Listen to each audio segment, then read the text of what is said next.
दोस्तों, आज की कहानी है बहू ने सिखाया बेटे को जिम्मेदारी।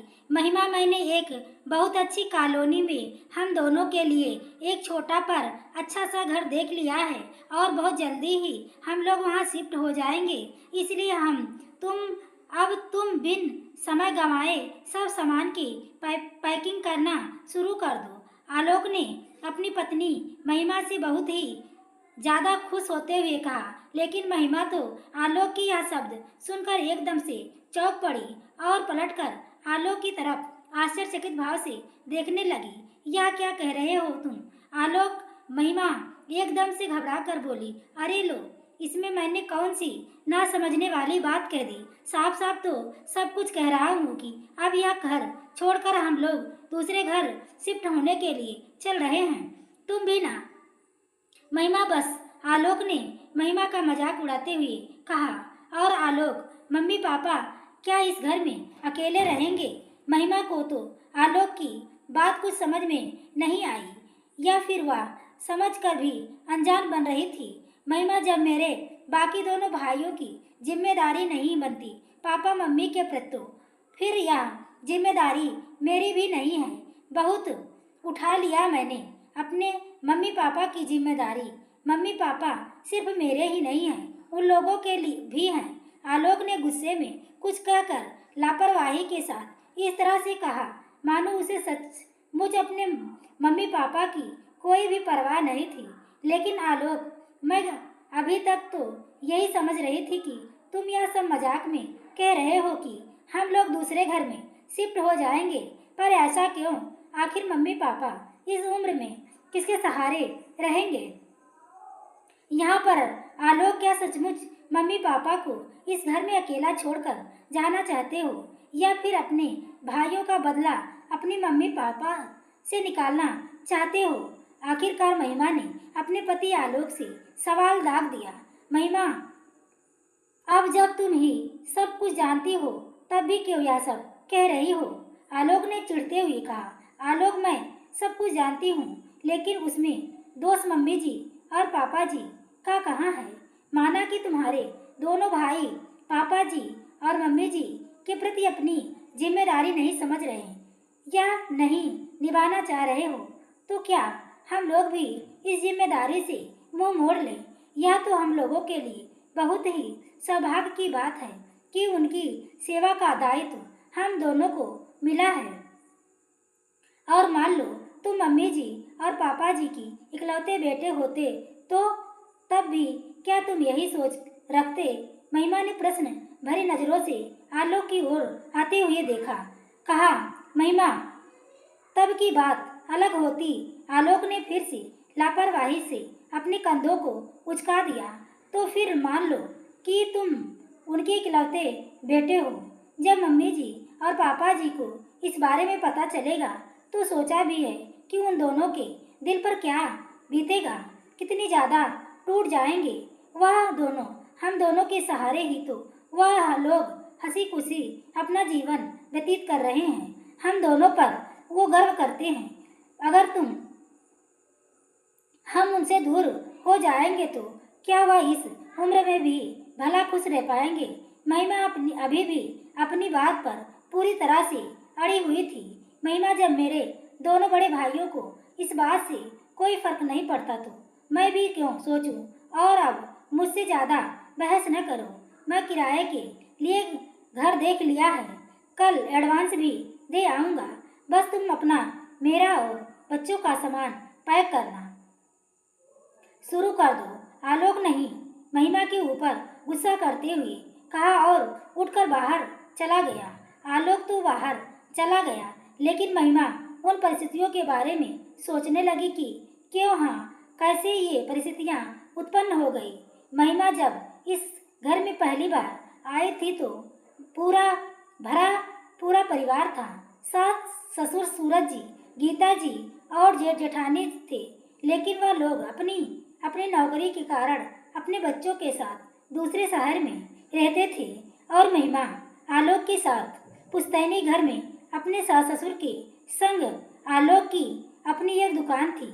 सास ससुर दोनों ही महिमा को बहुत प्यार करते थे। महिमा ने तो बहुत जल्दी सास ससुर का दिल अपनी सेवा से जीत लिया।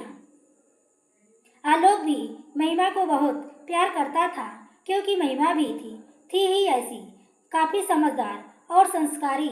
समय खूब अच्छा चल रहा था, लेकिन तब जब से आलोक की शादी हुई, तब से उसके बड़े भाइयों और भाभीियों ने मम्मी पापा की जिम्मेदारी से बिल्कुल ही हाथ खींच दिए थे। और वह लोग कभी उनसे मिलने आते और ना कभी अपने पास रहने के लिए बुलाते, ना ही कभी रुपया पैसा भेज देते। बस यही सब कुछ आलोक को खटकने लगा। सूरज जी और गीता जी ने अपने दोनों बड़े बेटों से कहा भी कि हम लोगों की सारी जिम्मेदारी आलोक अकेले उठाता है। बुढ़ापे में 4 तरह की खर्च बढ़ जाते हैं, कोई दवा, कभी कभी दवा, कभी कुछ ना तो थोड़े रुपए ही उसको भेज दिया करो। लेकिन उन दोनों ने किसी तरह से कोई बात नहीं समझनी चाहिए। उल्टा वह कह दिया कि वह आराम से पुश्तैनी घर में रह रहा है, कौन सा बहुत बड़ा एहसान कर रहा है। हम लोगों को तो यहाँ घर का किराया भी देना पड़ता है। शुरू में तो घर आलोक को कुछ भी नहीं चलता था, लेकिन समय के साथ यह बात उसको खटकने लगी। बस इसी वजह से वह भी अपनी जिम्मेदारी से भागने की सोच रहा था। लेकिन उसकी पत्नी महिमा बहुत ही समझदार थी। वह बराबर आलोक को समझा बुझाकर ऐसा करने से रोक रही थी। और ऐसी बात रही थी कि सूरज जी और गीता जी को इस बात की कोई खबर नहीं थी। वह उन लोगों की बातों को सुन भी रहे थे, क्योंकि कहते हैं ना, दीवारों के भी कान होते हैं। लेकिन वह कुछ कर नहीं सकते थे। जहाँ उनके बड़े बेटे, दोनों बेटे बहुए उन्हें छोड़ छाड़ कर चले गए थे, वहाँ वही थे दोनों भी सही। बस बैठे बैठे वह भगवान का खेल देख रहे थे कि ईश्वर जैसे चाहेगा वैसे रखेगा, जैसा चाहेगा वैसे खिलाएगा।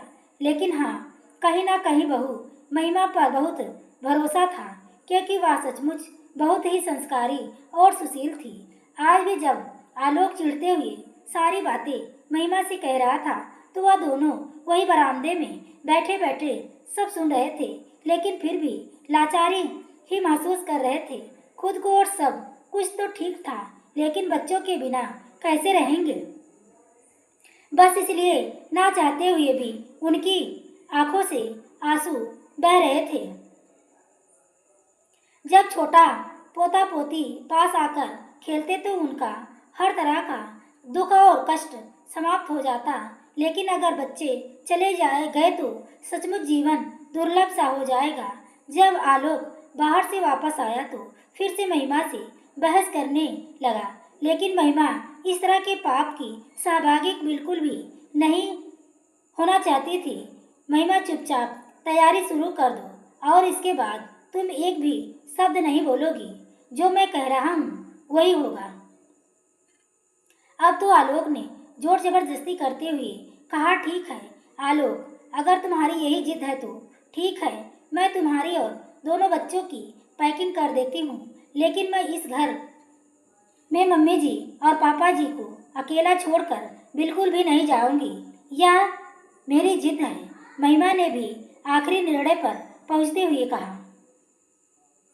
यह क्या कह रही हो महिमा तुम? भला मैं और बच्चे तुम्हारे बिना अकेले कैसे रहेंगे? आलोक चिढ़ते हुए बोला। तो फिर क्या, क्यों भूल रहे हो? हम लोग भी तो मम्मी जी और पापा जी के बच्चे ही हैं, तो तुम कैसे उन लोगों से दूर जा सकते हो? महिमा ने आंखों में आंसू भर कर कहा। यार महिमा, तुम भी ना। आलोक थोड़ा सा भाव को उठा। आलोक, मैं यही तो आपको समझाना चाहती हूँ, लेकिन आप हैं मेरी बात सुनते ही कहाँ हो, चिल्लाने लग जाते हो।